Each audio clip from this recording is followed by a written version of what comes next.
Hi friends, నమస్తే అండి. అందరూ బాగుండాలి, అందులో నేను ఉండాలని కోరుకుంటూ వెల్కమ్ టు శ్రావణి వ్లాగ్స్. మీరు చూస్తున్నదైతే కాళేశ్వరం అండి. మేము ఈ మధ్య రీసెంట్గా కాళేశ్వరం వెళ్ళొచ్చాము. ఇప్పుడైతే కాళేశ్వరంలో అంత్య పుష్కరాలు జరుగుతున్నాయండి. ఆల్రెడీ ఈ పుష్కరాలు అయితే స్టార్ట్ అయిపోయాయండి.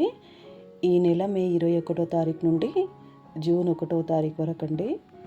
ఇలా అయితే రోజు గంగా హారతి జరుగుతుందండి.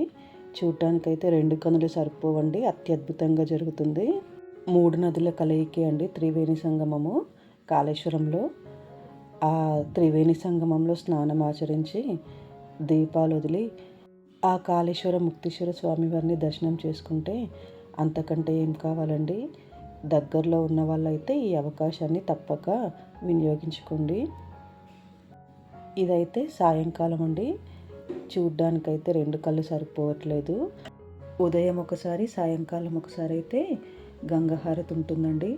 చూడ్డానికైతే చాలా బాగుందండి. ఆ దీపపు కాంతుల్లో అయితే కాశీలో గంగా హారతి ఇస్తారు కదండి, చాలామందికి తెలిసే ఉంటుంది.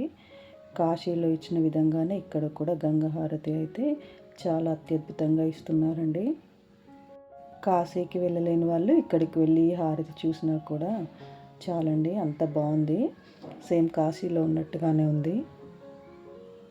గంగా హారతి తర్వాత మంత్రపుష్పం ఇస్తారండి. ఇంకా ఈ హారతి గురించి అయితే నేను మాటల్లో చెప్పలేను, మీరే చూసేయండి. వీలైన వాళ్ళైతే ఈ అవకాశాన్ని ఉపయోగించుకోండి. జూన్ 1తో అయితే ఈ అంత్య పుష్కరాలు ముగుస్తున్నాయండి. ఈ హారతిని ఇలా చూడడం అయితే ఒక అద్భుతం అని చెప్పాలండి. ఇదైతే ఒక మధురానుభూతి అండి. చాలా అంటే చాలా బాగా అనిపించింది. మేము వెళ్ళినప్పుడైతే మాకు చాలా చక్కగా దర్శనమైందండి. ఈ పుష్కరాలకైతే అన్ని ఏర్పాట్లు చాలా బాగా చేశారండి. ఇంక ఈ లడ్డు ప్రసాదం అయితే 50 రూపీస్ అండి. ఇందులో 2 లడ్డూలు వస్తాయి. లడ్డూలు అయితే చాలా టేస్ట్గా చాలా బాగున్నాయండి. ఎంతైనా ఆ భగవంతుని ప్రసాదం కదండి, చాలా అంటే చాలా బాగుంది. ఈ బాక్స్ పైన కూడా దేవస్థాన దర్శన వేళలు, త్రివేణి సంగమం గురించి కూడా ఉన్నాయండి. వీలైతే దగ్గరున్న వాళ్ళైతే వెళ్ళి దర్శనం చేసుకోండి. మేము కాళేశ్వరంకి వెళ్ళింది ఒక చిన్న క్లిప్ అయితే యాడ్ చేశానండి. తర్వాత ఎప్పుడైనా ఫుల్ వీడియో అప్లోడ్ చేస్తాను. మేము వెళ్ళింది, దర్శనం చేసుకుంది అవన్నీ తర్వాత అప్లోడ్ చేస్తానండి. ఇప్పుడైతే ఈ గంగా హారతి ఒకటే పెట్టానండి.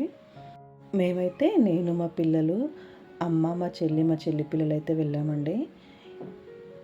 ఈ సమ్మర్లో రావడం కూడా చాలా మంచిదైందండి. పిల్లలకి అందరికీ హాలిడేస్ ఉంటాయి కాబట్టి వెళ్ళొచ్చి ఈవినింగ్ టైంలో వెళ్తే అయితే చాలా బాగుంటుందండి. చల్లగా ఉంటుంది. గంగా హారతి కూడా చూడొచ్చండి. బాయ్ అండి.